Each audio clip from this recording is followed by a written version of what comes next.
Hello नमस्कार, कैसे हैं आप सभी। आई होप आप सभी बहुत अच्छे होंगे। हाँ जी, आज का जो हमारा टॉपिक है दैट इज फ्लैश मेमोरी। अब व्हाट इज फ्लैश मेमोरी। देखो, फ्लैश मेमोरी आपकी क्या करती है, बेसिकली आपका जो फ्लैश मेमोरी है ये आपकी सेकेंडरी मेमोरी का ही एक पार्ट है। ठीक है, तो इट मीन्स ये आपका जो डेटा है वो परमानेंटली बेसिस पे स्टोर करती है।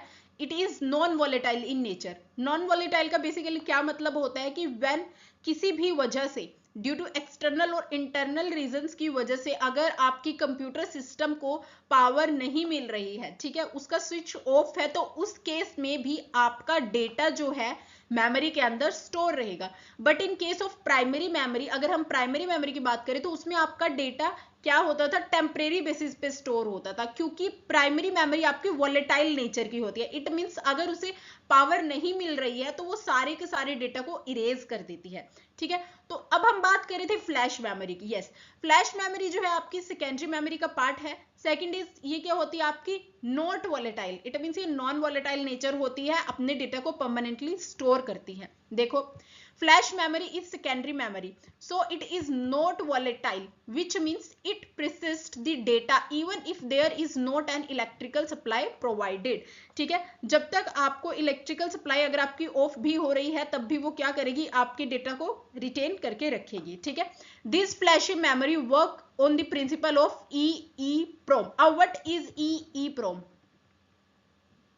देखो, हमने जब हम रोम की बात कर रहे थे, read only memory which is part of our primary memory, उसमें हमने इसका ये टाइप पढ़ा था EEPROM। देखो, EEPROM stands for electrical,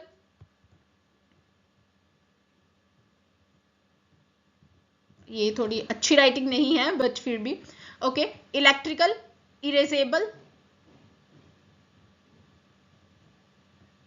programmable read only memory. ठीक है, तो ये क्या होती है हमारी, इसमें हमने पढ़ा था कि with the help of ultraviolet rays हम क्या करते थे, अपने डेटा को इरेज कर रहे थे, है ना। आप इसमें क्या कितनी भी बार अपने डेटा को इरेज करते थे इलेक्ट्रिकली, और हम इसमें क्या करते थे, रीराइट कर सकते थे हमारे डेटा को। ठीक है, देखो, EEPROM stands for electrical erasable programmable read only memory. Next, ROM operation can only one time write and many times read and we can't erase it। देखो, जो हमारा रोम था, बेसिकली हमारा रोम क्या प्रोवाइड कर रहा था हमें कि आप उसमें डेटा को तो सिर्फ एक बार राइट कर सकते हैं, बट उसे रीड कर सकते हैं मैनी टाइम्स, हम उसे इरेज नहीं कर सकते। But in case of flash memory, देखो फ्लैश मेमोरी क्या है, देखो अगर आपने पढ़ो कि रोम का हमारा एक पार्ट था EEPROM, जिसमें हम क्या कर सकते थे, इरेज भी कर सकते थे। तो बेसिकली फ्लैश मेमोरी भी उसी प्रिंसिपल को फॉलो करती है।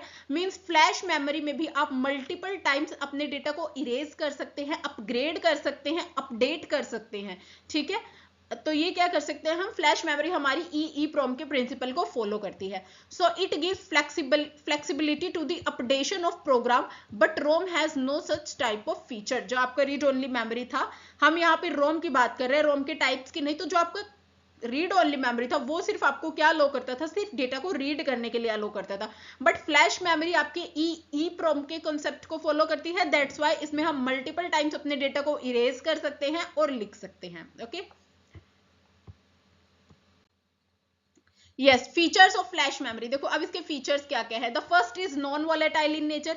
देखो, नॉन वॉलेटाइल का मतलब हम समझ चुके हैं कि इलेक्ट्रिकल सप्लाई अगर उसे नहीं मिलती है तब भी वो अपने डेटा को रिटेन करके रखेगा। देखो, there is no loss of data, यहाँ दिस इज नो डेट, यहाँ पे आएगा आपका data. There is no loss of data. ठीक है, when there is no electricity supply. Next is solid state. It means it is SS technology, so it is faster than HDD type storage. ये आपकी क्या है, ये solid state है, ये आपकी क्या करेगी, ये SS टेक्नोलॉजी है, तो ये फास्टर है आपकी as compare to your HDD type की स्टोरेज से। HDD stands for hard disk drives.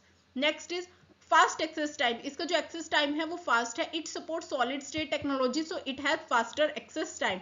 Large storage capacity. देखो, फ्लैशी मेमोरी जो है आपकी बहुत ही ज्यादा ह्यूज अमाउंट ऑफ डेटा को स्टोर कर सकती है।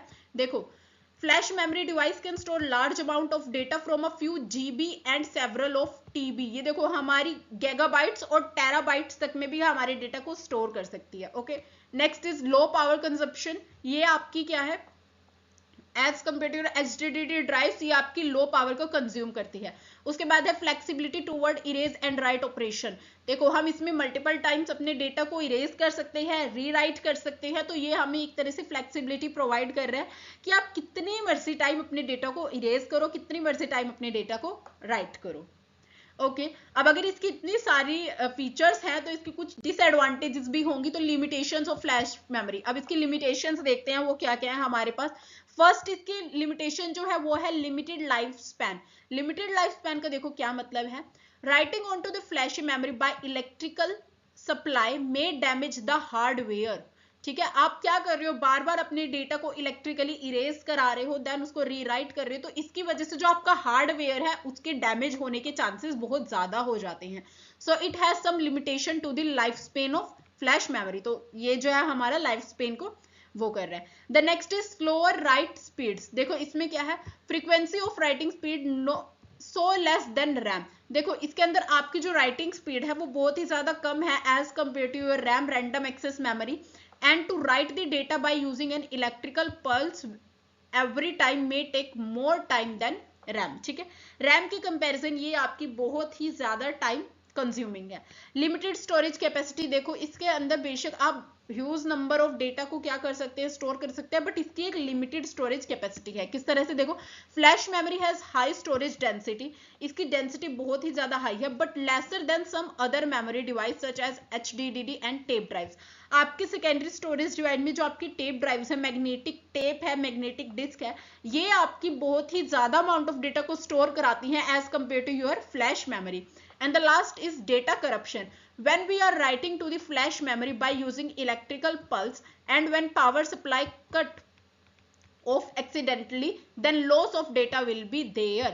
देखो वैसे मैंने बोला कि ये वो नहीं करेगा, बट अब जिस वक्त आप इलेक्ट्रिकली लिख रहे हैं अपने डेटा को और उस टाइम पे मिड में अगर आपकी जो है किसी भी वजह से आपकी पावर सप्लाई कट ऑफ हो जाती है, तो उस केस में आपका जो क्या है, आप अपने डेटा को लॉस भी कर सकते हैं। इट मींस डिलीट हो सकता है सारा का सारा आपका data.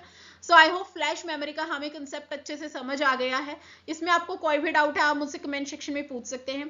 Thank you very much. Please like share and subscribe our channel. Thank you.